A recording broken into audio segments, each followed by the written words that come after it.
देश के पूर्व उपराष्ट्रपति जो 21 जुलाई से पहले तक राज्यसभा के सभापति वाली कुर्सी पर बैठकर विपक्ष के खिलाफ सरकारी षड्यंत्रों का हिस्सा हुआ करते थे, वो आज अचानक गायब हो गए हैं। जी हां, हम जगदीप धनखड़ की बात कर रहे हैं, जिन्होंने 21 जुलाई 2025 को इस्तीफा दिया था।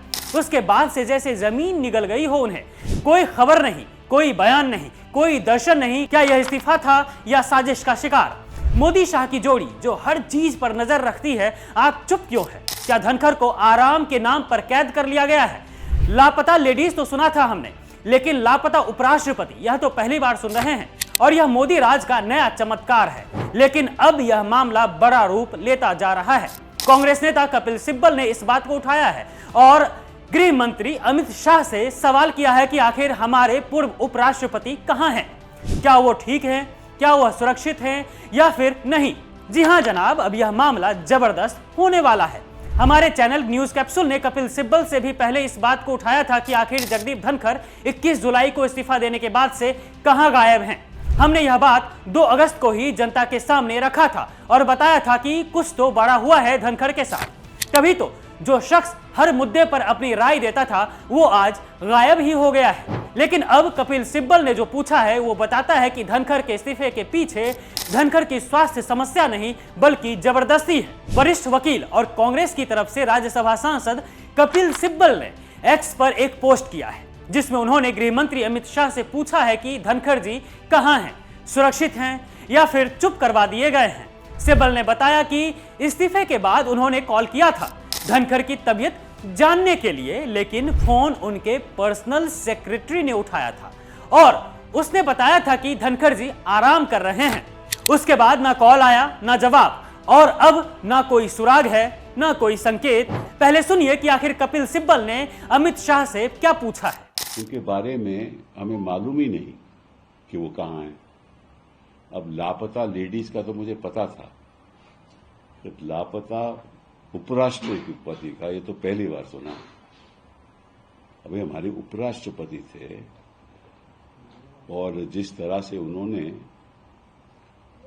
सरकार की रक्षा की जब से वो उपराष्ट्रपति बने, अब लगता है कि विपक्ष को उनकी सुरक्षा करनी पड़ेगी। कहाँ हैं धनखड़ साहब? मैंने खुद पहले दिन उनको फोन किया था, उनके पीएस ने उठाया फोन, कहा कि वो आराम कर रहे हैं। उसके बाद कोई फोन उठाता ही नहीं है। अब देखिए, एक आदमी अगर सड़क किनारे खो जाए तो पुलिस एफआईआर दर्ज कर लेती है।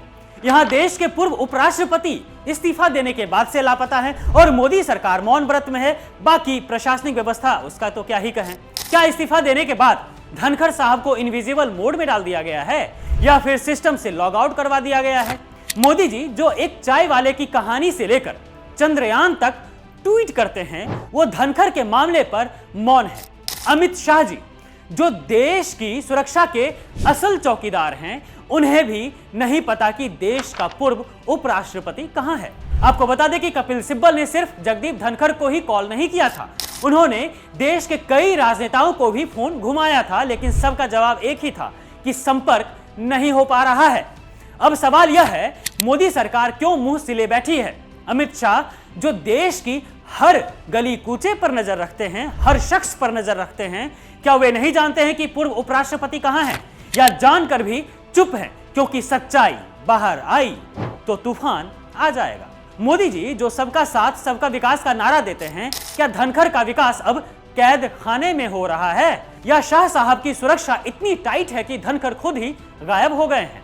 देखिए, यह कोई फिल्मी स्क्रिप्ट नहीं है। उद्धव गुट की शिवसेना के सांसद संजय राउत ने तो यहां तक कह डाला था कि धनखड़ हाउस अरेस्ट में है। कपिल सिब्बल ने तो प्रेस कॉन्फ्रेंस में यहां तक कह डाला कि 9 अगस्त हो गया है, इस्तीफे को 19 दिन बीत चुके हैं, हम लापता पूर्व वाइस प्रेसिडेंट का मामला सुन रहे हैं। अगर सरकार नहीं बताती है तो हम हेवियस कॉर्पस याचिका दाखिल करेंगे। और मेरे कई राजनीति में राजनेता से मेरी बात हुई तो वो कहते हैं कि हम भी नहीं फोन मिला रहे, तो अब क्या करें? हेबियस कॉर्पस फाइल करें, क्या करें? खैर, आपको बता दें कि मोदी राज में ऐसे रहस्य नए नहीं हैं। याद कीजिए कितने नेता आराम के नाम पर गायब हो जाते हैं और फिर कभी नहीं लौटते हैं। लेकिन धनखड़ कोई मामूली आदमी नहीं थे, वे देश के दूसरे सबसे बड़े पद पर आसीन थे। अगर वे सुरक्षित हैं तो सामने क्यों नहीं आते हैं? क्यों नहीं बोलते कि इस्तीफा अपनी मर्जी से दिया था उन्होंने? या क्या सच इतना कड़वा है कि मोदी शाह की जोड़ी उसे छिपा रही है?